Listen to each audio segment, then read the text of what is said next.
على إبراهيم وعلى آل إبراهيم في العالمين إنك حميد مجيد. قال الله تبارك وتعالى في كلامه المجيد: أعوذ بالله من الشيطان الرجيم. بسم الله الرحمن الرحيم. ويوم نحشرهم جميعا ثم نقول للذين أشركوا أين شركاؤكم الذين كنتم تزعمون ثم لم تكن فتنتهم إلا أن قالوا والله ربنا ما كنا مشركين. انظر كيف كذبوا على أنفسهم وضل عنهم ما كانوا يفترون.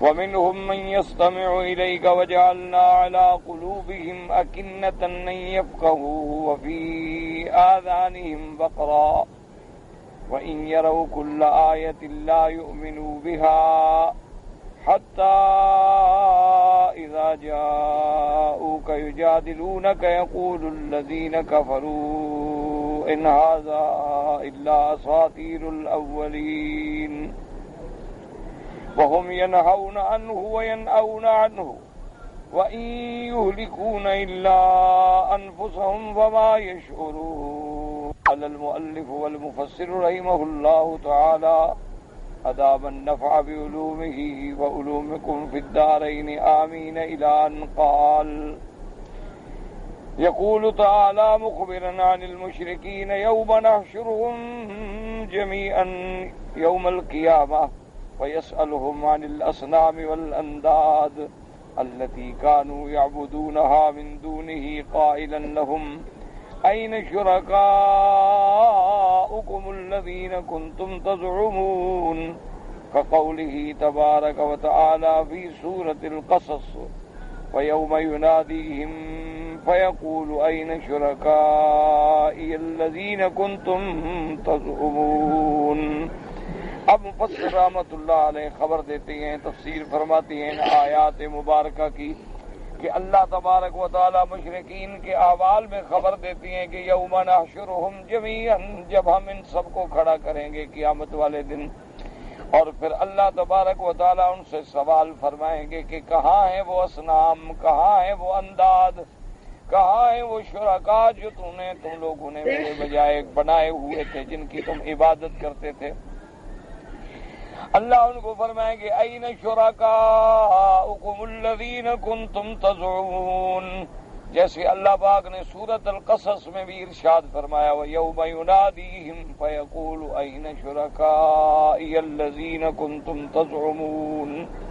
بس اب ان آیات میں نے جیسے خلاصہ درس میں عرض کر دیا تھا، ایک بات ہے کہ ان آیات میں مشرکین کا ذکر ہے لیکن ان کے معبودین کا ذکر نہیں ہے۔ لیکن دوسری آیات میں اللہ تبارک و تعالی نے ارشاد فرمایا ہے کہ ہم ان کو بھی اور جن کی وہ عبادت کرتے تھے، یعنی ان کے معبودین کو بھی کھڑا کریں، یعنی دونوں قیامت میں اللہ کے دربار میں حاضر ہوں گے۔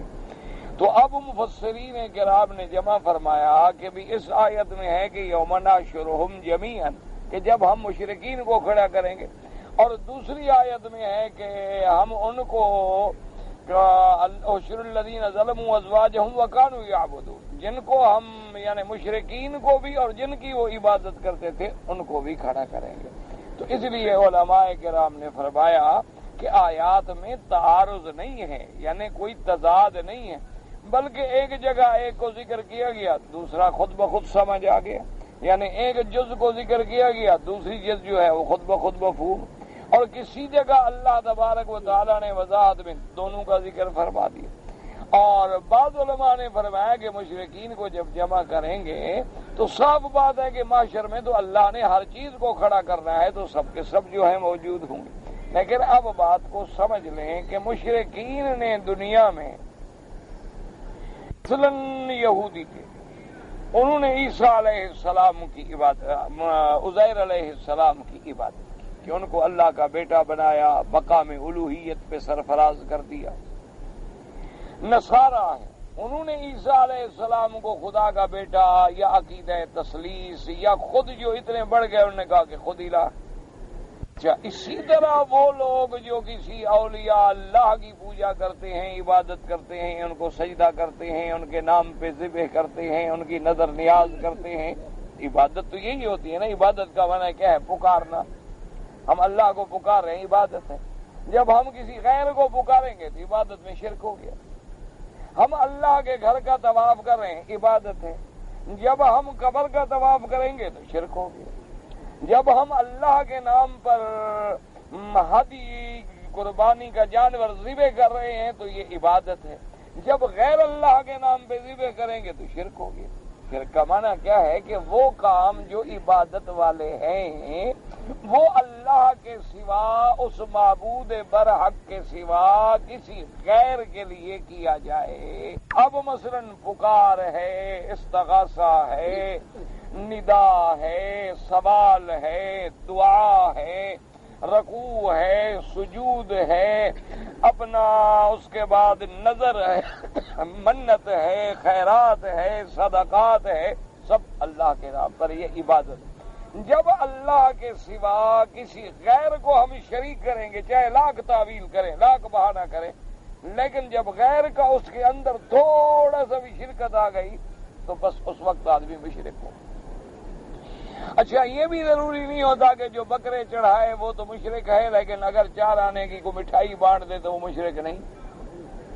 ایک دھیلے کی بھی اگر غیر کے نام پہ نسبت کر دی تو بندہ مشرک ہو گیا۔ جیسے کہ ایک صریح حدیث مبارک میں ہے، حضور صلی اللہ علیہ وسلم نے فرمایا کہ 2 آدمی تھے، ان کو کافروں نے پکڑا۔ جب مشرکون نے پکڑ لیا تو وہ کافر تھے، بت پرست تھے، غیر اللہ کے قربانی کرتے تھے۔ انہوں نے کہا ایک آدمی کو کہ دونوں کو کہا کہ دیکھو بات سنو، یہ ہمارا خدا ہے، ہمارا بت ہے، اس کے نام پر تم نظر چڑھاؤ پھر تو ہم چھوڑ دیں گے، اگر اس کے نام پر نظر نہ چڑھاؤ تو ہم نہیں چھوڑیں گے۔ تو ان میں ایک صحابی نے تو کہا، اس نے کہا کہ بھائی میں تو نظر نہیں چڑھاتا۔ انہوں نے کہا نظر نہیں چڑھاؤ گے تو ہم تمہیں قتل کر دیں گے۔ انہوں نے کہا قتل ہونا منظور ہے، قتل کر دو۔ انہوں نے کہا دیکھو بات سنو، تم کوئی چھوٹی سی چیز بھی نظر چڑھا دو، بس کوئی بات نہیں، تمہیں چھوڑ دیتے ہیں۔ اس نے کہا ابھی چھوٹی چیز یا بڑی چیز اللہ کی نظر نہیں چڑھا، اس کو قتل کر دیا۔ حضور نے فرمایا وہ تو جنت میں گیا۔ دوسرے بندے سے کہا کہ بھائی تم نظر چڑھاؤ۔ اس نے کہا میرے پاس کیا ہے کہ میں نظر چڑھاؤں؟ اس نے کہا بس ایک مکھی پکڑ لو اور ہمارے معبود کے نام پہ اسی کو ذبح کر دو۔ مکھی تو مفت میں مل جاتی ہے نا۔ تو اس نے مکھی پکڑی، اس کو غیر اللہ کے نام پہ ذبح کیا، اسی کی وجہ سے جہنم کا حقدار بنا۔ تو اس لیے یہ بات یاد رکھا کریں۔ بعض لوگ کہتے ہیں کہ جی ہم نے تو پیر کے نام پہ کبھی جا کے وہاں بکرا شکرا ذبح نہیں کیا، ہم تو پتاشے لے جاتے ہیں، کوئی مٹھائی وٹھائی لے جاتے ہیں، وہ تقسیم کر دیتے ہیں تھوڑی بہت، ذبح ہم نے نہیں کیا، کیونکہ ذبح غیر اللہ جو ہے وہ تو شرک ہے۔ تو یہ معنی نہیں ہے جانور ہوگا تو ذبح شرک ہے، مٹھائی ہے، چاول ہے، روٹی ہے، کچھ بھی ہے، جب اس کی نسبت غیر اللہ کی طرف ہو گئی تو بس شرک ہے۔ اسی بات کو ہمیشہ یاد رکھیں۔ اب جناب یہ دیکھیں کہ جن اولیاء اللہ کے نام پر ظالموں نے شرک کیا، وہ اللہ کے اولیاء تو بری ہیں، انہوں نے تو نہیں کہا کہ ہمارے نام پہ شرک کرو، وہ تو اللہ کے ولی تھے، ساری زندگی انہوں نے توحید کا درس دیا، اللہ کا دین پھیلایا۔ یہ تو ظالم لوگ بعد میں آئے اور انہوں نے ان کی قبروں پہ بدعت سے بڑھتے بڑھتے شرک میں آ گئے، ورنہ ان بزرگوں کا تو کوئی گناہ نہیں۔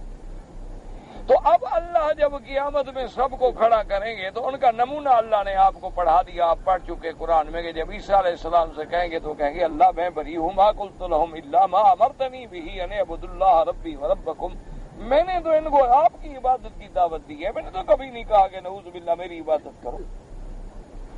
اللہ نے ایک منظر پیش کر دیا کہ انبیاء بھی بری، اولیاء بھی بری، وہ کہیں گے یا اللہ ہم نے ان کو تھوڑا کہا ہے کہ ہماری قبروں پہ آگے چڑھاوے چڑھاؤ، ہم نے ان سے کبھی نہیں کہا کہ ہمارے مزاروں پہ آگے غلاف ڈالو، ہم نے ان کو کبھی نہیں کہا کہ ہماری مزاروں پہ آگے سجدے کرو، ہم نے ان کو کبھی نہیں کہا کہ ہمارے مزار پہ آگے اعتکاف بیٹھو، 9 راتیں بیٹھو، 2 راتیں بیٹھو، 3 راتیں بیٹھو، ہم نے تو ان کو کبھی نہیں کہا، وہ تو بری ہو۔ اچھا اب رہ گئے بت. اب بت جو ہیں ان کے بارے میں سمجھ لیں دو شکلیں ہیں. ایک تو یہ ہے کہ وہ بت ہے، لات ہے، عزا ہے، منات ہے، پتھر کا ہے، سونے کا ہے، چاندی کا ہے، لوہے کا ہے، لکڑی کا ہے، وہ کھڑے ہیں، وہ تو ویسے ہی جمادات ہیں، وہ کیا جواب دیں گے؟ اللہ فرمائے یہی ہے شرکا، بلاؤ ان کو سفارش کریں تمہاری، وہ تو ہیں ہی جمادات، وہ کیا جواب دیں گے؟ اچھا اگر یہ بت انہوں نے بنائے ہوئے تھے کسی بزرگوں کے نام پہ، اگر وہ بزرگ ایمان والے تھے وہ بھی مشرکوں سے بری ہو گئے. اچھا اگر وہ ان کی طرح کافر تھے تو وہ تو ویسے ہی کافر ہیں، مشرک ہیں. تو اس لیے ہمیشہ یاد رکھیں کہ اللہ تبارک و تعالیٰ جب ان کو کہیں گے کہ این شرکاؤکم، جن کو تم نے اپنے زعم میں، اپنے گمان میں، اپنے عقیدے میں میرا شریک بنایا تھا، لے آؤ، بلاؤ ان کو، آج تمہاری مدد کریں، آج تمہیں چھڑائیں، آج تمہیں عذاب جہنم سے بچائیں. وہ کدھر ہیں؟ اللہ بلاتے کیوں نہیں ہو؟ اس لیے اللہ پاک ان کو، حالانکہ اللہ تو جانتے ہیں کیا بلائیں، کس کو بلائیں، کہاں سے لے آئیں. اللہ تو جانتے ہیں کس کو بلا کے لے آئیں. نہ ایمان سے کہیں کہ چلو خدا نہ کرے، خدا نہ کرے، اللہ معاف کرے، اللہ معاف کرے، اللہ معاف کرے. جس دن اللہ کے نبی کانپ رہے ہوں گے تو اس دن کسی کی طاقت ہے کہ آ کے غلط بات کرے دربار خدا بندی میں؟ جس دن اللہ کے فرشتے جبریل کانپ رہے اور جب اللہ کا حکم ہوتا ہے تو سب سجدے میں گر جاتے ہیں، اور سب سے پہلے سجدے سے سر اٹھانے والے جبریل ہوتے ہیں، پھر آہستہ آہستہ سب ملائکہ سر، پھر پوچھتے ہیں ماذا قال رب، اللہ نے کیا حکم دیا. یعنی ان کو تو جرت ہی نہیں کہ پوچھ سکے، ان کو تو یہ جرت نہیں، یعنی اللہ کا حکم ہے لیکن وہ اتنا دہشت اور جلال ہے کہ سب سجدے میں. تو اس دن کیا آدمی کا عقیدہ ہے نعوذ باللہ کہ اس دن ہمیں کلندر چھڑا لیں گے، پیر چھڑا لیں گے. خدا کے بندو کچھ عقل کرو، اپنے عقیدوں کو صحیح. جس دن اللہ کے نبی، اللہ کے رسول، اللہ کے پیغمبر، اللہ کے نوری فرشتے جبریل، ملک، میکائیل، تمام فرشتے کھڑے ہیں، بول بھی نہیں سکتے. اور بولنے کا حق بھی صرف ان کو ہوگا جن کو اللہ اذن دے، اور وہ اذن بھی اس لیے ہوگا کہ وہ غلط بات نہیں کہیں گے، وہی بات کہیں گے جو اللہ کو پسند ہے. کسی مشرک کی شفاعت نہیں کریں گے، کسی کافر کی شفاعت نہیں کریں گے. اس لیے اللہ فرماتے ہیں کہ بلاؤ، کدھر ہیں این شرکاؤکم. سورۃ القصص میں فرمایا وَيَوْمَ يُنَادِيهِمْ فَيَقُولُ أَيْنَ شُرَكَائِيَ الَّذِينَ كُنتُمْ تَزْعُمُونَ. اللہ فرماتے ہیں ہم ان کو پکاریں گے، بلائیں گے، حکم دیں گے، فرمائیں گے کہ لے آؤ شریکوں کو جو تم نے بنا رکھے. ثُمَّ لَمْ تَكُنْ فِتْنَتُهُمْ إِلَّا أَنْ قَالُوا وَاللَّهِ رَبِّنَا مَا كُنَّا مُشْرِكِينَ. اب مفسر فرماتے ہیں ثم لم تكن فتنتهم اي حجتهم الا ان قالوا والله ربنا ما كنا مشركين. قال الضحاك عن ابن عباس ثم لم تكن فتنتهم اي حجتهم. وقال تعالى الخراساني يعني معذرتهم. وكذا قال قتادة وقال ابن جريج عن ابن عباس اي قبلهم اي كيلهم. وكذا قال ذاك وقال تعالى الخراسي ثم لم تكن فتنتهم بليتهم ان اقتلوا الا ان قالوا والله ربنا ما كنا مشركين. وقال ابن جرير الصواب ثم لم يكن كيدهم عند فتنتنا إياهم اعتذارا أما سلف منهم من الشرك بالله إلا أن قالوا والله ربنا ما كنا مشركين. اللہ تبارک و تعالیٰ فرماتی ہیں کہ جب ہم ان سے پوچھیں گے تو ثم لم تكن فتنتهم. فتنتهم کا کیا معنی؟ بعض مفسرین فرماتی ہیں فتنتهم کا معنی حجتهم. ان کی حجت دلیل کوئی نہیں ہوگی کہ کیا جواب دیں، کہاں سے لیا. بعض نے فرمایا کہ ثم لم تكن فتنتهم معذرتهم. اب ان کے پاس کوئی عذر نہیں ہوگا کہ اللہ کے آگے پیش کریں. درما نے فرمایا ثم لم تكن فتنتهم قیلهم، یعنی ان کا کوئی جواب نہیں ہوگا، کوئی گفتگو نہیں ہوگی مگر یہی کہیں گے. کیونکہ لفظ فتنہ یاد رکھیں، فتنہ بابا نے ابتلا ہے، فتنہ بابا نے فساد ہے، فتنہ بابا نے امتحان ہے. فتنہ انما اموالکم و اولادکم فتنہ. اور دوسرے مقام پہ اللہ فرماتے ہیں وَلَقَدْ فَتَّنَّا سُلَيْمَانَ وَأَلْقَيْنَا عَلَى كُرْسِيِّهِ جَسَدًا ثُمَّ أَنَابَ۔ اور اسی طرح اللہ تبارک و تعالیٰ فرماتے ہیں وَقَاتِلُوهُمْ حَتَّى لَا تَكُونُ فِتْنَةٌ۔ اس لیے یاد رکھیں کہ فتنہ کا معنی فساد بھی آتا ہے، فتنے کا معنی جو ہے امتحان بھی آتا ہے، ابتلا بھی آتا ہے۔ اصل فتنے کا معنی یاد رکھو ابتلا، امتحان ہے۔ یعنی جیسے کوئی سونار کو آپ سونا دیتے ہیں نا تو اس کو آگ میں ڈال کے پگھلاتا ہے، آزمائش کرتا ہے کھرا کھوٹا کتنا ہے، تو اصل معنی ہوتا ہے امتحان۔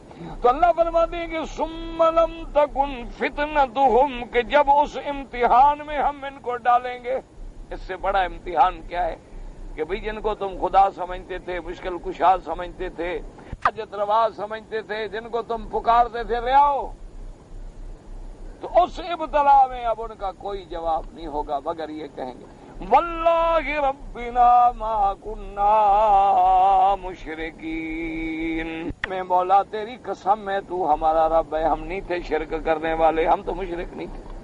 اب یاد رکھے خلاصہ درس میں بھی میں نے عرض کیا تھا کہ بھئی آخر مشرک اتنا بڑا جھوٹ کیسے بولیں، اور پھر صرف جھوٹ بھی نہیں، جھوٹ بھی اللہ کی قسم کھا کر۔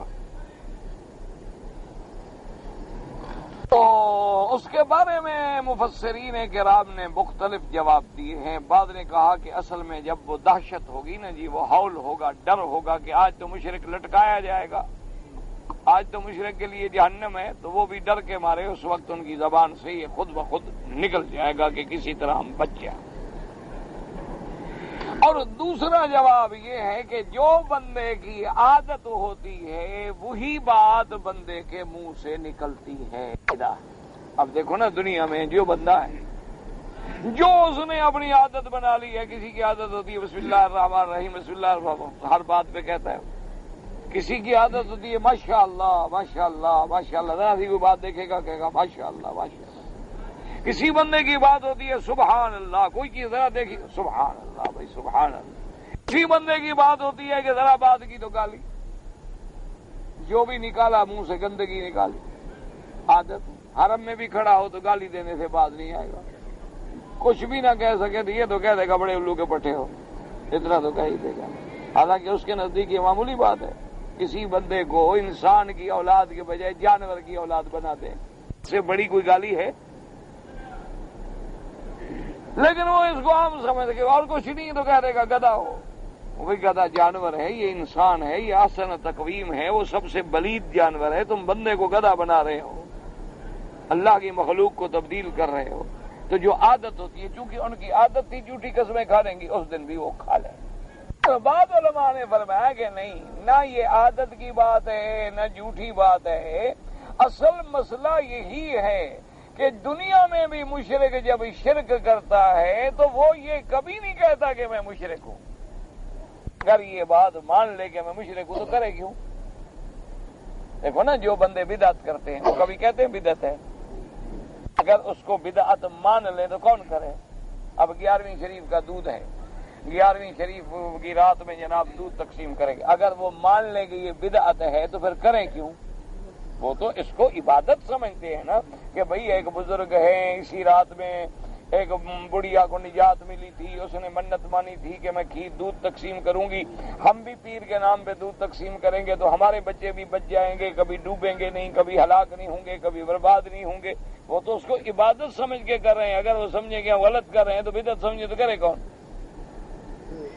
اچھا اسی طرح ایک آدمی ہے وہ میلاد مناتا ہے تو اس کے دماغ میں ہے کہ بھئی حضور کا میلاد ہے، حضور 12 ربیع الاول کو پیدا ہوئے، حضور کی شان ہے، امام الانبیاء ہیں، اللہ پاک نے آپ کو اتنی عظمت دی، اتنی عزت دی، تمام انبیاء کا سردار بنایا، خاتم الانبیاء بنایا، تو یار کمال ہے، ہم اپنے بیٹے کی پیدائش پہ خوشی مناتے ہیں، ہمارے دوست کے گھر میں بچہ پیدا ہو تو ہم مٹھائیاں لے کے بھاگ پڑتے ہیں، ہمارے کسی بیٹے کے گھر میں بیٹا پیدا ہو تو مبارکیں دیتے ہیں، تو یہ حضور کے پیدائش پہ یار ہم خوشی نہ منائیں؟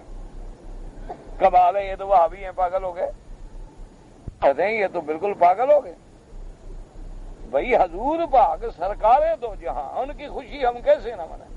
اور وہ کہتے ہیں کہ جناب تم دیکھو ابھی لہب نے بھی خوشی منائی، وہ کہتے ہیں ابھی لہب نے بھی حضور کی ولادت پر خوشی بنائی، اور اپنی ایک باندی کو جب سنا نا کہ ابھی عبداللہ کے گھر میں بیٹا پیدا ہوا ہے محمد صلی اللہ علیہ وسلم، تو ابھی لہب نے فوراً اپنی بیٹی، وہ جو نکرانی تھی نا، کنیز تھی خریدی ہوئی، وہ خبر لائی تھی، اس نے آگے خبر دی کہ آج محمد پیدا ہوئے ہیں، تو اس نے کہا اچھا اس خوشی میں جاؤ میں تمہیں آزاد کرتا ہوں۔ وہ کہتے ہیں جناب دیکھو وہ ابھی ہیں، ابھی لہب خوشی مناتا ہے اور یہ کہتے ہیں نہ مناؤ، تو تم اسی کی سنت ادا کر رہے ہو، کوئی عقل کرو۔ وہ اللہ کے بندے، یہ تو ایک واقعہ ہے، اگر ہم اس دن موجود ہوتے تو کوئی بندہ ایسا ہے جو خوشی نہ مناتا؟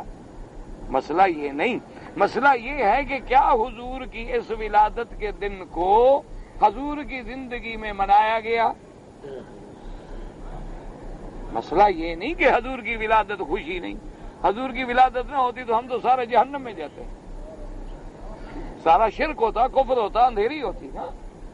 اللہ نے حضور کو بھیجا تو توحید کا سبق ملا نا، اللہ تبارک و تعالیٰ نے بھیجا تو انہوں نے ظلمات اور شرک کے اندھیروں سے نکالا امت کو، ورنہ تو سب کے سب جہنم میں جاتے۔ تو حضور کی ولادت پر خوشی ہونا، یہ تو جس کے دل میں خوشی نہ ہو وہ تو مسلمان ہی نہیں، وہ تو کافر ہے۔ لیکن جو طریقہ ہم نے اختیار کیا ہے، آیا یہ حضور کے زمانے میں تھا؟ اور سیدنا ابو بکر، عمر، عثمان، علی، اہل بیت، حسنین، سیدہ فاطمہ رضوان اللہ علیہم اجمعین، کیا انہوں نے یہ عمل فرمایا؟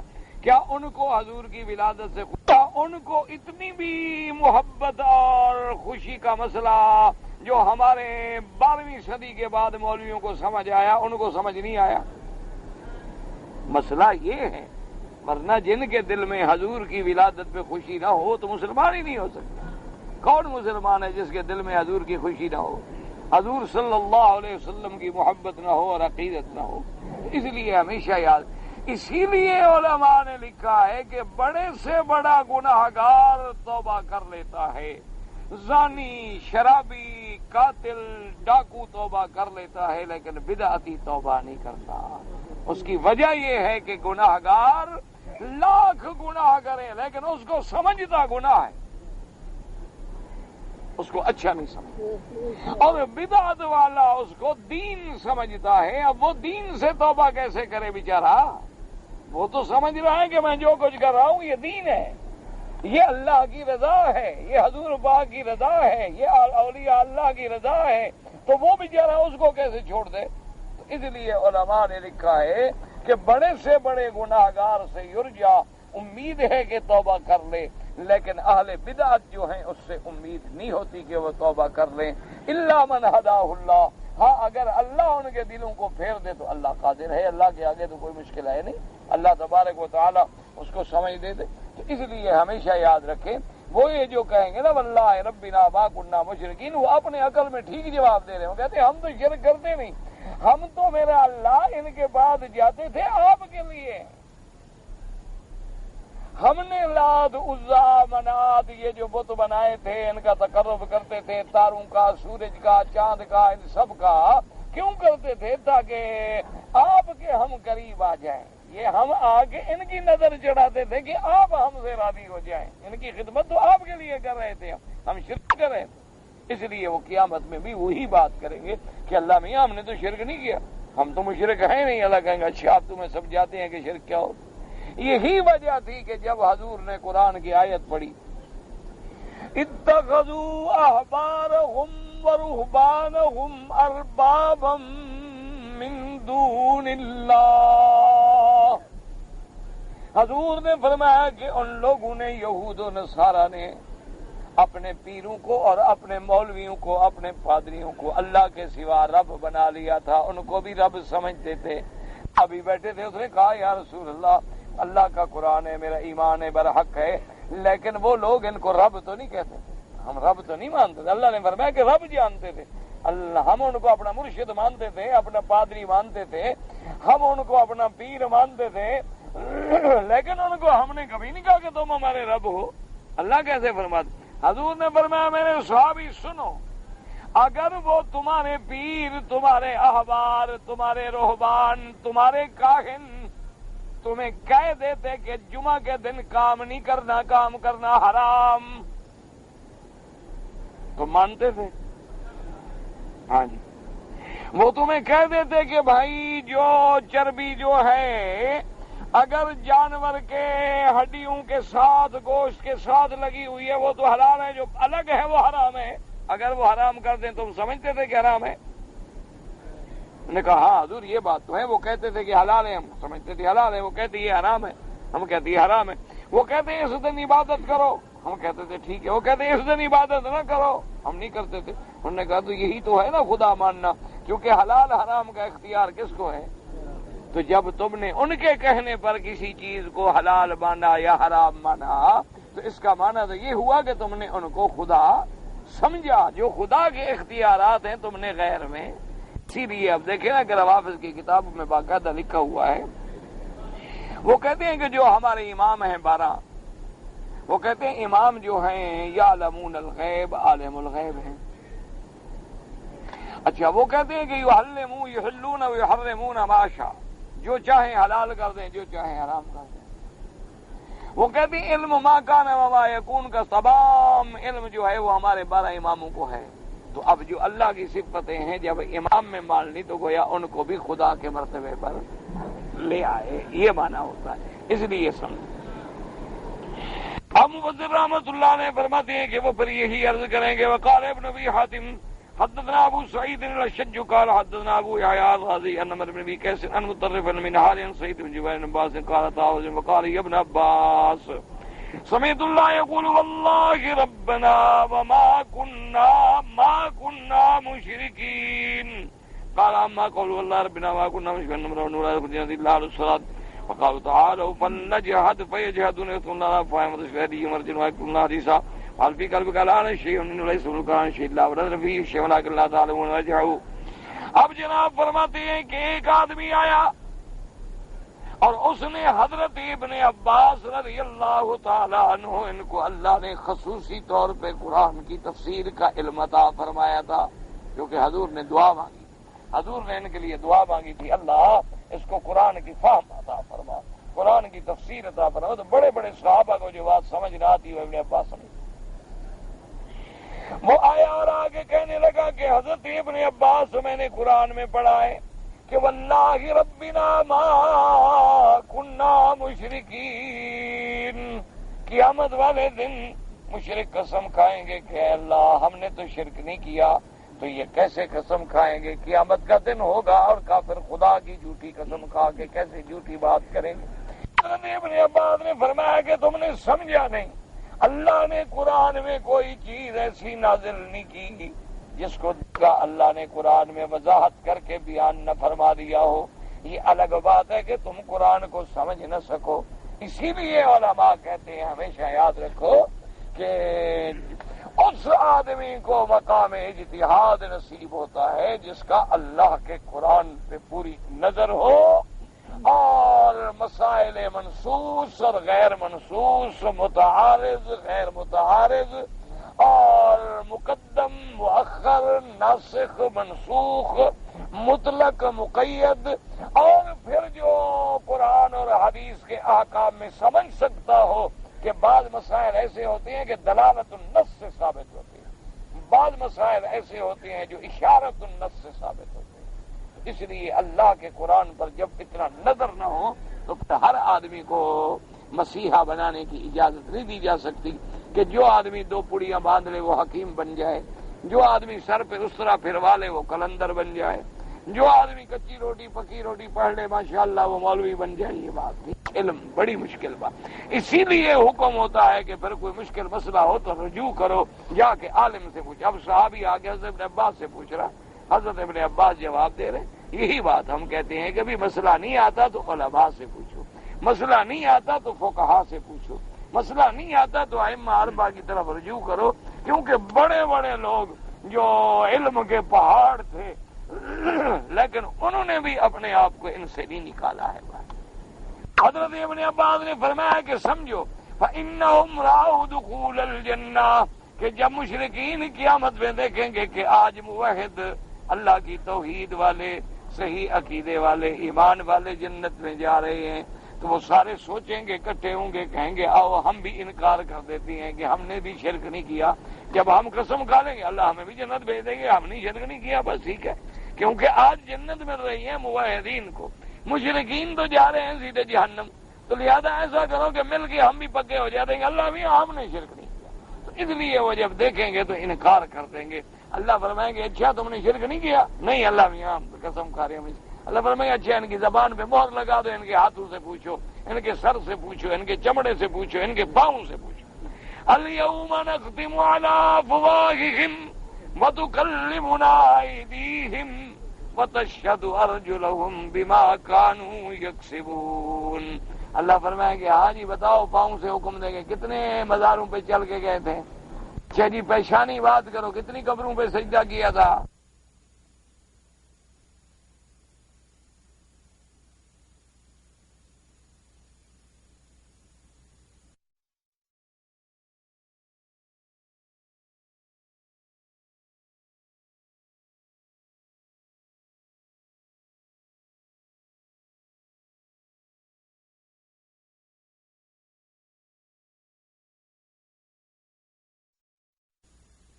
پر جا کے تم جھکے تھے، کتنے کے پاؤں پر ہاتھ رکھے تھے، کتنے غیر اللہ کے دروازے پہ تم نے سجدے کیے تھے؟ سارا بدن بول رہا ہے، وہ کہیں گے اب کیسے انکار کریں جی، اب تو بھاگ نہیں سکتے، اب تو ہمارے اپنے اعضاء بھی ہمارے خلاف گواہ بن گئے۔ اور اس کے بعد آپ نے فرمایا فَهَلْ فِي قَلْبِكَ الْآنَ شَيْءٌ، کیا تمہارے دل میں اب کوئی بات رہ گئی اس آیت کے بارے میں؟ إِنَّهُ لَيْسَ مِنَ الْقُرْآنِ شَيْءٌ إِلَّا وَنَزَلَ فِيهِ شَيْءٌ وَلَٰكِن لَّا تَعْلَمُونَ وَجْهَهُ۔ حضرت ابن عباس نے فرمایا اللہ نے قرآن میں کوئی ایسا حکم نازل نہیں کیا، مگر دوسری جگہ اس کی توجیہ بھی اللہ نے نقل فرما دی ہے، لیکن افسوس یہ ہے کہ تمہاری نظر نہیں ہوتی، جانتے نہیں ہو۔ وقال ذاك عن ابن عباس هذه في المنافقين وفيه نظر فإن هذه الآية مكية والمنافقون إنما كانوا بالمدينة والذين المنافقين آية المجادلة۔ اب مفسر رحمۃ اللہ علیہ فرماتے ہیں کہ بعض لوگوں نے حضرت ضحاک نے کا ایک قول یہ بھی ہے کہ یہ آیت جو ہے منافقین کے بارے میں نازل ہوئی، لیکن مفسر فرماتے ہیں کہ یہ قول جو ہے قابل اعتراض ہے، کیونکہ مکہ کی آیت ہے، یہ سورت مکی ہے جو مکے میں نازل ہوئی ہے، اور مکے میں تو کوئی منافق نہیں تھا، مکے میں تو یا مشرک تھے یا کافر تھے یا پکے مسلمان تھے، منافقین جو تھے وہ تو مدینہ منورہ کے اندر تھے، اور یہ آیت مکیہ ہے۔ البتہ سورت مجادلہ کے اندر جو آیت ہے وہ منافقین کے بارے میں یوم یبعثہم اللہ جمیعا فیحلفون لہ الآیہ ولہذا قال تعالی فی حق ہؤلاء انظر کیف کذبوا علی انفسہم وضل عنہم ما كانوا یفترون قولہ تعالی ثم قیل لہم این ما کنتم تشرکون من دون اللہ قالوا ضلوا عنا الآیہ وقوله تعالی ومنهم من يستمع الیک الی آخرہ۔ اب مفسر رحمۃ اللہ نے فرماتے ہیں کہ یہ آیت مشرکین کے بارے میں ہے، کیونکہ اس کے بعد اللہ فرماتے ہیں کہ انظر کیف کذبوا علی اللہ، دیکھیں کہ کیسے علی انفسہم، کیسے انہوں نے جھوٹ بولا۔ ثم قیل لہم این ما کنتم تشرکون من دون اللہ، پھر ان کو کہا جائے گا کہاں ہیں وہ جن کو تھا تم نے میرے شریک بنائے؟ قالوا ضلوا عنا، وہ کہیں گے مولا آج تو سب گم ہو گئے، آج تو سب چھوڑ گئے، آج تو سارے بھاگ بھوگ گئے، آج تو ہر کوئی اپنی جان بچا رہے ہیں، ہم اکیلے پھنس گئے۔ دنیا میں تو ہمیں کہتے تھے کہ یہ تمہیں چھڑا لیں گے، تمہاری سفارش کر لیں گے، یہ تمہیں بخشوا لیں گے، لیکن آج تو خود پھنسے ہوئے ہیں۔ اس کے بعد اللہ نے فرمایا وَمِنْهُم مَّن يَسْتَمِعُ إِلَيْكَ وَجَعَلْنَا عَلَىٰ قُلُوبِهِمْ أَكِنَّةً أَن يَفْقَهُوهُ وَفِي آذَانِهِمْ وَقْرًا وَإِن يَرَوْا كُلَّ آيَةٍ لَّا يُؤْمِنُوا بِهَا۔ ان میں لوگ آتے ہیں تیری طرف میرا مدنی صلی اللہ علیہ وسلم، لیکن ان کے دلوں پہ اللہ تبارک و تعالیٰ نے پردے ڈال دیے ہیں، اور ان کے کانوں میں اللہ نے شکل ڈال دیا ہے، شیشہ ڈال دیا، بند ہو گیا، حق بات نہیں سن سکتے اور نہ سمجھ سکتے ہیں۔ وَإِن يَرَوْا كُلَّ آيَةٍ لَّا يُؤْمِنُوا بِهَا، اگر یہ ہر دلیل بھی دیکھ لیں، ہر معجزہ بھی دیکھ لیں، یہ ایمان نہیں لے آئیں گے۔ أَيُّجِيئُونَ يَسْتَمِعُوا قِرَاءَتَكَ وَلَا تُجْزِيَنَّهُمْ شَيْئًا لِأَنَّ اللَّهَ جَعَلَ عَلَىٰ قُلُوبِهِمْ أَكِنَّةً أَن يَفْقَهُوهُ یہ آتے ہیں آپ سے قرآن بھی سنتے ہیں لیکن ان کو کوئی قرآن پاک کا فائدہ نہیں ہوگا. وجہ کیا ہے کہ ان کے دلوں پہ پردے آ گئے ہیں. اللہ یفقہوا القرآن، یہ قرآن سمجھ ہی نہیں سکتے. وفی آذانہم وقرا ایسممن عن السماع النافع لہم، ان کے کانوں میں اللہ نے بوجھ ڈال دیا ہے، یہ حق بات سن نہیں سکتے جو ان کو نفع پہنچانے والی ہو. باقی تو ہر بات سنتے ہیں لیکن اللہ کا قرآن نہیں سنتے. کما قال تعالی ومثل الذین کفروا کمثل الذی ینعق بما لا يسمع الا دعاء ونداء. اللہ نے فرمایا کافروں کا حال تو ایسی ہے کہ جیسے کسی جانور کو تم آوازیں دو چیخو، وہ کیا ہے سنے گا، بس سمجھ گیا تھوڑا. یہ بھی تو صرف آواز سنتے ہیں، سمجھتے تو ہیں کچھ نہیں، ان کو پتہ تو ہے نہیں. وَإِن يَرَوْا كُلَّ آيَةٍ لَا يُؤْمِنُوا بِهَا مَهْمَا رَأَوْا مِنَ الْآيَاتِ وَالدَّلَالَاتِ وَالْحُجَّجِ الْبَيِّنَاتِ وَالْبَرَاهِينِ لَا يُؤْمِنُوا بِهَا فَلَا فَهْمَ عِندَهُمْ وَلَا إِنصَافَ. یہ جتنی نشانیاں دیکھیں، جتنی آیات دیکھیں، جتنی حجت دیکھیں، براہین دیکھیں، یہ ایمان نہیں لے آئیں گے کیونکہ نہ ان کے پاس فہم ہے، نہ سمجھ ہے، نہ انصاف ہے. كقوله تعالی ولو علم اللہ فیہم خیرا لاسمعہم. اگر اللہ جانتے کہ ان کے اندر کوئی بھلائی ہے یا یہ بھلائی کے قابل ہیں تو ان کو بھی اللہ تبارک و تعالی بات سمجھا دیتے، سنا دیتے، سمجھ لیتے. وقوله تبارک و تعالی حتی اذا جاؤک یجادلونک، اور جب یہ آتے ہیں آگے جھگڑتے ہیں، یحاجونک ویناظرونک بالحق بالباطل یقول الذین کفروا ان ھذا الا اساطیر الاولین. آگے میرا مدنی باطل کے ادلہ کے ساتھ حق کو ٹھکراتے ہیں اور آگے یہ کہتی ہیں کہ یہ اللہ کا کلام نہیں، اللہ کا قرآن نہیں، بلکہ یہ پرانے لوگوں کی قصے کہانیاں ہیں جو محمد مصطفیٰ میں سناتی ہیں. اے ما ھذا الذی جئت به الا ماخوذ من کتب الاوائل ومنقول عنہم. یہ جو آپ لائے ہیں یہ اللہ کا کلام نہیں بلکہ یہ پہلی کتابوں میں سے نقل کیا گیا ہے اور پہلے لوگوں کی کہانیاں قصے ہیں جو سنائے جاتے ہیں. وَقَوْلُهُ تَبَارَكَ وَتَعَالَى وَهُمْ يَنْهَوْنَ عَنْهُ وَيَنْأَوْنَ عَنْهُ. جیسے خلاصہ درس میں نے عرض کیا تھا کہ اس میں دو قول ہیں. ایک تو یہ ہے کہ ینہون روکتے ہیں لوگوں کو کہ کوئی محمد مدنی کے قریب نہ جائے، وَيَنْأَوْنَ اور خود بھی دور ہوتے ہیں، خود بھی قریب نہیں آتے، لوگوں کو بھی قریب نہیں آنے دیتے. ایک قول یہ. اور دوسرا قول مفسرین کا یہ ہے کہ ہم ینہون عنہ، کہ مدنی پاک کے خلاف کوئی زیادتی کرے تو اس کو تو روکتے ہیں، ینہون عنہ لیکن خود بعید ہوتے ہیں، اسلام نہیں لے آتے. جیسے ابی طالب ہے، اگر کوئی آدمی حضور کی مخالفت کرے تو اس کی تو مقابلہ کرتا ہے لیکن خود اسلام قبول نہیں کرتا. وہم ینہون عنہ وینأون عنہ. اس میں دو قول ہیں مفسرین کرام رحمت اللہ علیہم اجمعین. ایمانا ینہون عنہ قولان. ابو مفسر رحمت اللہ نے فرما دیے اس میں دو قول ہیں. احدہما ان المراد انہم ینہون الناس عن اتباع الحق وتصدیق الرسول والانقیاد للقرآن، کہ یہ لوگوں کو منع کرتے ہیں کہ وہ حق کی اتباع نہ کریں، وہ محمد مدنی سرکار صلی اللہ علیہ وسلم کی تصدیق نہ کریں، وہ قرآن کی اتباع نہ کریں. وَيَنْأَوْنَ عَنْهُ يَبْعِدُونَهُمْ عَنْهُ وَيَجْمَعُونَ بَيْنَ الْفِعْلَيْنِ الْقَبِيحَيْنِ لَا يَنْتَفِعُونَ وَلَا يَدْعُونَ. آدھی ينتفعو یعنی یہ دو برائیوں میں مبتلا ہے، خود بھی نفع نہیں اٹھاتے، دوسروں کو بھی نفع نہیں اٹھانے دیتے. خود بھی حضور کے قریب نہیں آتے، دوسروں کو بھی نہیں آنے دیتے.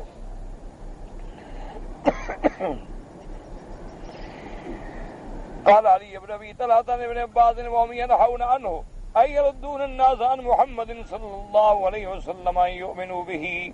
وقال محمد بن الحنفية كان كفار قريش لا يأتون النبي صلى الله عليه وسلم وينهون عنه. وكذا قال قتادة ومجاهد والضحاك وغير واحد. وهذا القول أظهر. بظاہر یہی قول ہے کیونکہ کافروں کی عادت یہ صدون عن المسجد الحرام، اللہ کے گھر سے بھی روکتے، اللہ کے نبی سے بھی روکتے، قرآن سے بھی روکتے، اسلام سے بھی روکتے اور خود بھی دور ہوتے. والقول الثانی رواه سفیان الثوری عن حبیب بن ابی ثابت امن سمع ابن عباس يقول في قوله تبارك وتعالى وهم ينهون عنه قال نزلت في ابي طالب. کان الناس النبی صلی اللہ علیہ وسلم یوزیا. یہ دوسرا قول یہ ہے کہ ینہونا کا مطلب یہ ہے کہ جیسے ابھی طالب لوگوں کو منع کرتے تھے کہ میرے مدنی کو نقصان نہ پہنچاؤ، میرے مدنی پاک کو ایذا نہ پہنچاؤ، جو حضور صلی اللہ علیہ وسلم کی تکلیف کا ارادہ کرتا ابھی طالب روک دیتے، اس کو منع کرتے، مقابلہ کرتے. وقضا قال القاسم بن مخیمرہ وحبیب بن ابی ثابت وعطاء بن دینار وغیرہ انہا نزلت فی ابی طالب وقال سعید ابی ہلا نزل فی عمومت النبی وكانوا عشرة وكانوا اشد الناس معه في العلانیۃ وشد الناس علیہ فی السر. اور بعض کہتی ہیں کہ صرف ابو طالب نہیں بلکہ آپ کے جتنے چچا تھے تقریباً 10 کے 10 وہ بظاہر تو لوگوں کو کہتے کہ حضور کو تکلیف نہ پہنچاؤ، لیکن جب علیحدہ ہوتے تو خود بھی ایمان نہ لے آتے، خود بھی شدید تھے، یعنی لوگوں کو روکتے کہ ایذا نہ دو اور خود اسلام نہ لے آتے. ورواه ابن اياد وقال محمد بن كعب القرظي وهم ينهون عنه وينهون الناس عن قتله، یعنی لوگوں کو منع کرتے کہ کوئی حضور کو تکلیف نہ پہنچائے. وَيَنْأَوْنَ عَنْهُ اور يَتَبَاعَدُونَ عَنْهُ اور خود بھی دور ہوتے ایمان نہ لے آتے. وَيُهْلِكُونَ إِلَّا أَنفُسَهُمْ وَمَا يَشْعُرُونَ أي وما يهلكون بهذا السني ولا يعود وباله إلا عليهم وهم لا يشعرون. اللہ نے فرمایا یہ کافر جو کچھ کر رہے ہیں خود بھی ایمان نہیں لے آتے، لوگوں کو بھی روکتے ہیں، اس کا نقصان ان کو خود ہوگا، یا اپنے نفسوں کو ہلاکت میں ڈال رہے ہیں، اس کا وبال ان پہ پڑے گا، ان کو سمجھ نہیں، یہ کسی کا نقصان نہیں کر رہے ہیں تو اپنا نقصان کر رہے ہیں. ہر مشرک جو ہے، ہر مبتدع جو ہے بدعت میں مبتلا، وہ اصل میں اپنا نقصان کر رہا ہے، اور لوگوں کو جتنا گمراہ کرے گا قیامت میں ان سب کا گناہ بھی اس پہ رکھا جائے. اللہ تبارک و تعالی معاف فرمائے، اللہ ہمیں شرک سے بدعت سے بچائے.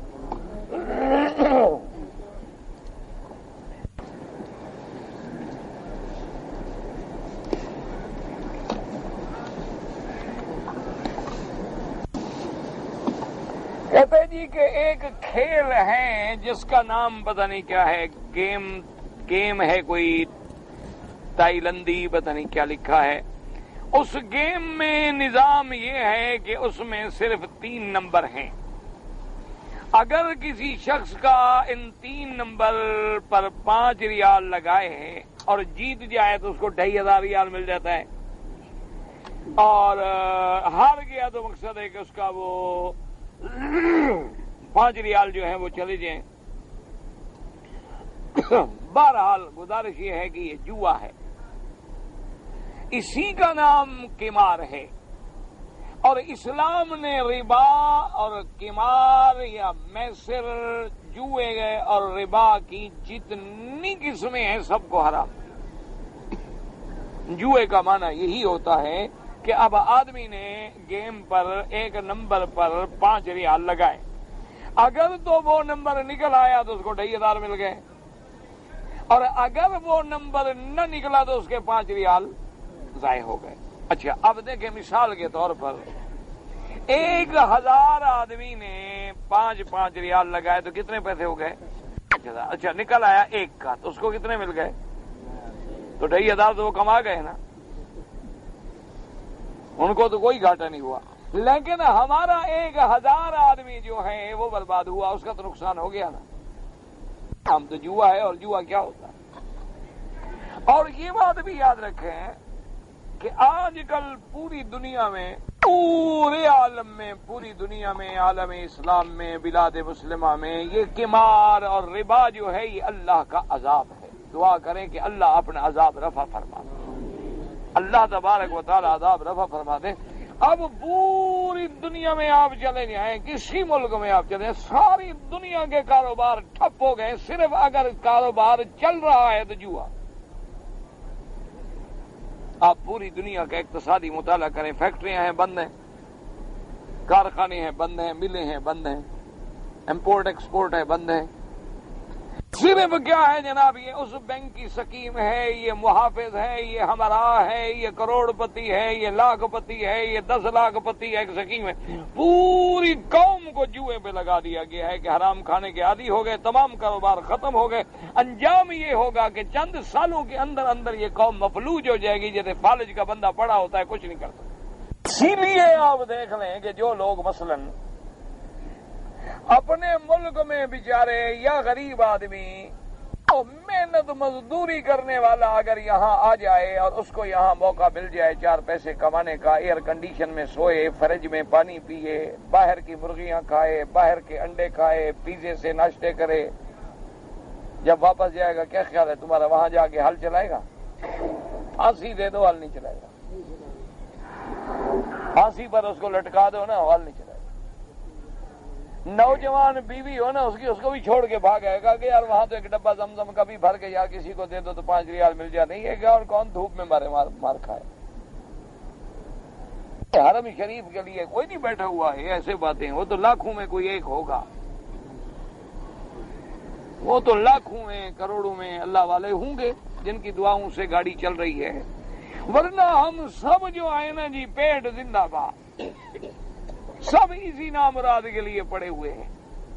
بادشاہوں مزے مزے کے یہاں دیکھیں نا جی، صرف چیز جو ہے نا جی وہ بھی ڈھونڈنے جائیں تو ہر ملک کی آپ کو ملے، ہر ملک کا ڈبہ ملے، ہر ملک کے پینے کی مشروبات ملے، معقولات ملے۔ وہاں تو بڑے آدمی کے گھر میں اگر 10 مہمان آ جائیں نا تو 10 ڈبے بپسی کے منگائے نا تو اس کو رات کو نیند نہیں آتی بیچارے کو۔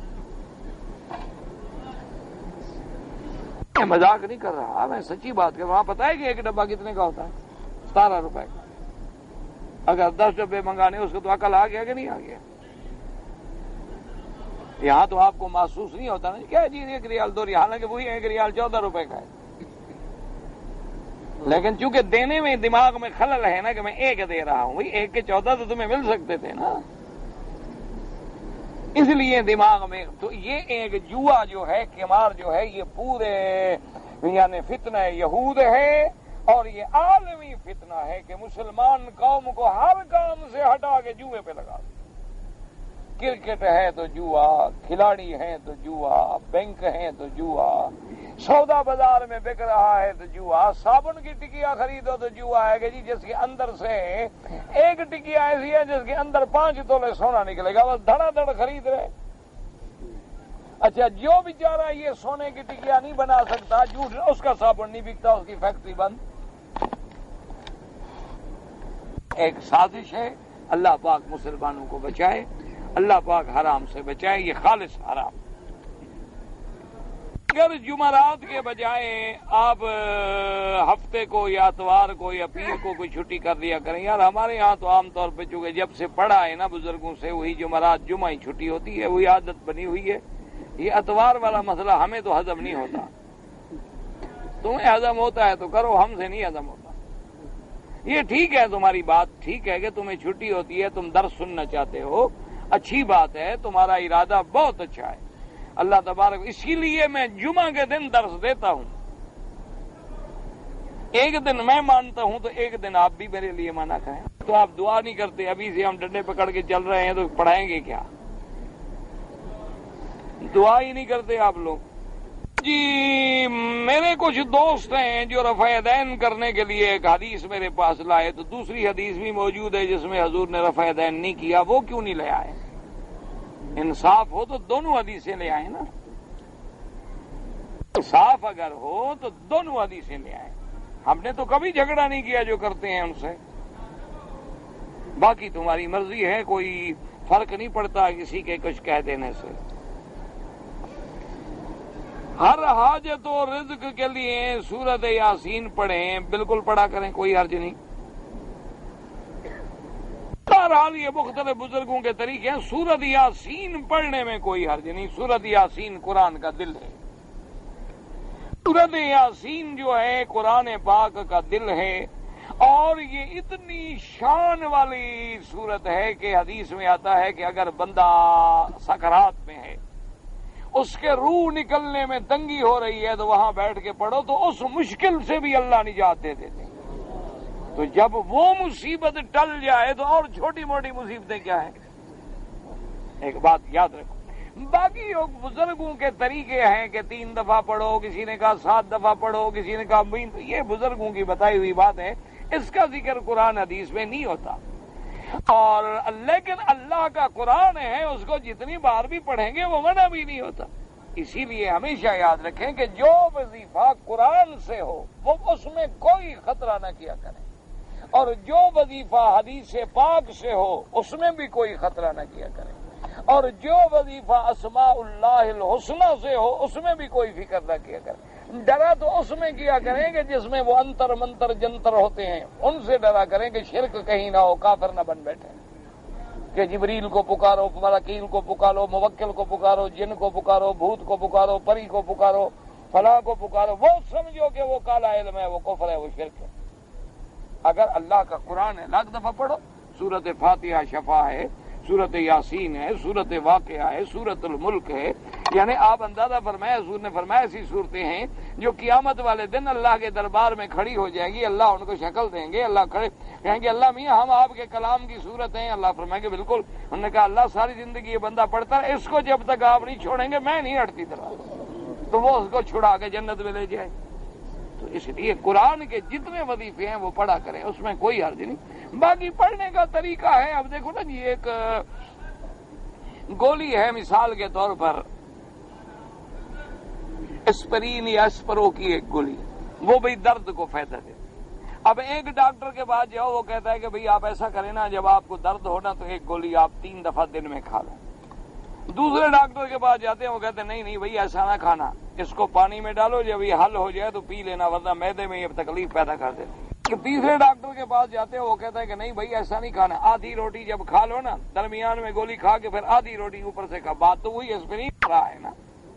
تو وہ حالات کے مطابق طریقہ بدل رہا ہے، اسی لیے بعض بزرگ جو ہیں قرآن پڑھنے کے طریقے سمجھتے ہیں کہ بھی اس کو یوں پڑھو، اس کو یوں پڑھو، تاکہ اس کے اندر اللہ تو باقی قرآن حدیث میں پڑھنے کا حکم ہے، باقی طریقے میں نے نہیں۔ میں ایک مسجد کا مؤذن ہوں، لیکن امام جو ہے اس کی شرعی داڑھی نہیں ہے، تو میں کیا کروں؟ تنخواہ ہے تو گزارا کرو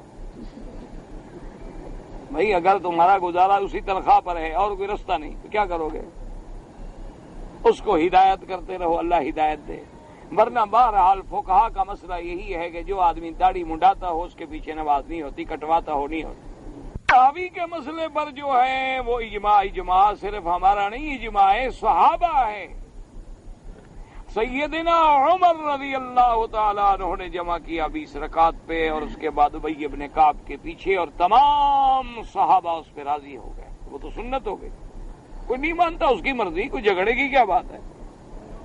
اللہ کے بندے یہ لڑائیاں جھگڑے چھوڑ دو، 14 اتنا عرصہ گزر گیا دین کو، ابھی تم نمازوں میں لڑ رہے ہو۔ لوگ ہنستے ہیں، وہ کہتے ہیں اچھے مسلمان ہیں، 1400 سال گزر گئے ابھی تو ان کا نماز پر بھی اتفاق نہیں۔ یہ تو وہ لوگ لڑاتے ہیں جن کے اندر بغض بھرا ہے، اللہ نے علم ہے ہی نہیں۔ جس کے اندر علم ہے، دین ہے، اللہ کا ڈر ہے، وہ کہتے ہیں ٹھیک ہے، وہ 8 رکعتیں پڑھو گے تو 8 لاکھ رکعت کا ثواب ملے گا، 20 رکعتیں پڑھو گے 20 لاکھ کا ملے گا، 4 رکعتیں پڑھ کے چلے جاؤ تو 4 رکعت ثواب ملے گا۔ تو عبادت ہے، اللہ تبارک و تعالیٰ توفیق عطا فرمائے۔ اگر ہم ٹی وی میں علماء کی تقریر سنیں، بہرحال متاخرین علماء یہی کہتے ہیں کہ دین کی بات سننے میں حرج نہیں۔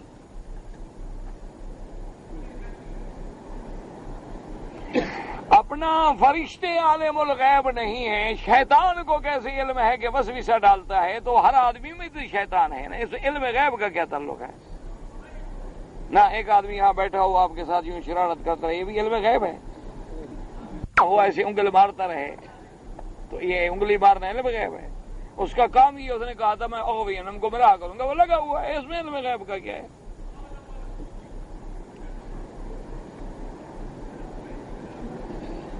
انگلی کیوں اٹھائی جاتی ہے؟ نفی اللہ کے سوا غیر کی نفی اور اللہ کا اس بات۔ متا شیعہ کیوں کرتے ہیں اس سے پوچھیں، ہم تو حرام سمجھتے ہیں نا متے کو، جو جائز سمجھتا ہے اس کو پتا ہوگا نا کہ کیا کیا فائدہ ہے۔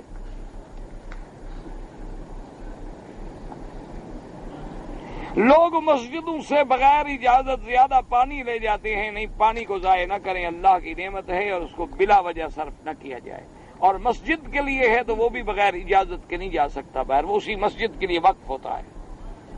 ایک میری امت سے ایسی جماعت رہے گی جو حق پہ جمع ہوں گے، تو تبلیغی جماعت والے بھی، ہاں وہ بھی ان میں ہیں، جو بھی دین کا کام کر رہا ہے سب اس میں ہے، جو قرآن پڑھا رہا ہے، کوئی درس دے رہا ہے، کوئی تبلیغ کر رہا ہے، کوئی تقریر کر رہا ہے، کوئی قاعدہ پڑھا رہا ہے، کوئی حدیث پڑھا رہے سب وہی جماعت. قبر پر قرآن پڑھنے کے بارے میں کوئی حدیث قرآن سے ثابت نہیں. یہ ہے کہ تم گزرو تو کہو السلام علیکم یا دار قوم مؤمنین انا انشاء اللہ بکم لاحقون انتم السابقون ونحن الاثر، اور ان کے لیے دعائے مغفرت بھی کرو. دعائے مغفرت کی جاتی ہے یا آپ ویسے پڑھ کے ان کو کوئی ثواب بخشتے ہیں، خیرات کرتے ہیں، صدقات کرتے ہیں، تو اللہ ان کو باقاعدہ خبر دیتے ہیں کہ تمہارے بیٹے نے تمہارے لیے یہ کیا ہے. قباء میں حضور پاک کی والدہ کی قبر ہے، ہاں روایات میں ہے، لیکن حضور نے فرمایا اللہ نے مجھے بھی دعا کی اجازت نہیں دی تو ہم کیسے کر سکتے ہیں.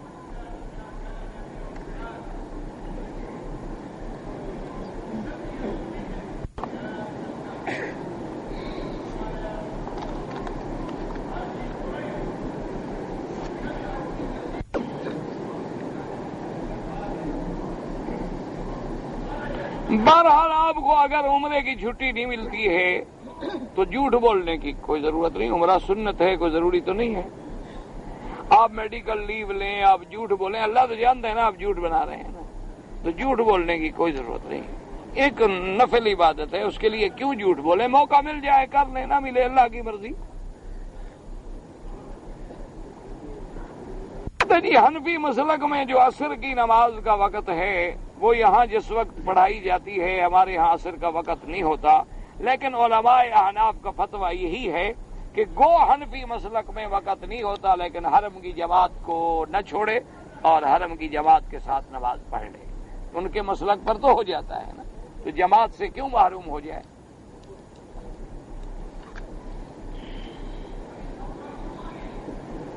کہتے ہیں جی کچھ لوگوں کو ہم نے سنا ہے کہ اپنے لیڈروں کو یا اپنے مولویوں کو یا اپنے بڑے اس کو شیر کا لقب دے دیتے ہیں. اچھا ہے نا، بندے سے نکال کے جانور بنا دیتے ہیں. پہلے وہ انسان تھا پھر جانور بن گیا. شیر جانور ہے بندہ ہے؟ اچھا شیر ویسے حلال کھاتا ہے؟ خیال ہے آپ؟ نہیں آپ مسئلہ مجھے سمجھیں. شیر حلال کھاتا ہے حرام کھاتا ہے؟ تو اب آپ کی مرضی، آپ جو بنائیں اپنے مولوی کو لیڈر کو. ہم تو کہتے ہیں اس کو انسان رہنے دو. اللہم صلی علی سیدنا محمد وعلی آل سیدنا محمد. یا اللہ یا رحمان یا رحیم یا حی یا قیوم یا ذی الجلال والاکرام. یا الہ العالمین عالم اسلام پہ اپنی رحمت نازل فرما. یا اللہ عالم اسلام کی عزت کا فیصلہ فرما. یا اللہ بیت المقدس اور حرمین الشریفین کی قیامت تک حفاظت فرما.